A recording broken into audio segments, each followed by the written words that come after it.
You ask Tiger to solve. This deals with linear equations with one unknown.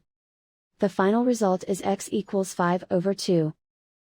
Let's solve it step by step. Group all x terms on the left side of the equation. Add 2x to both sides. Group like terms.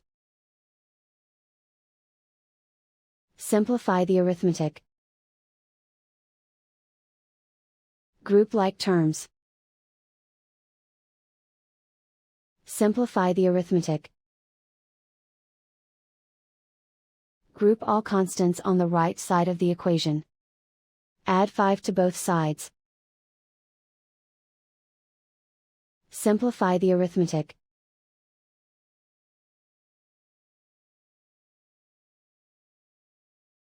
Isolate the x.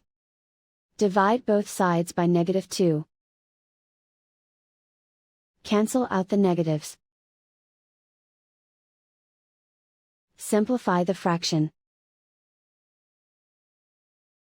Cancel out the negatives.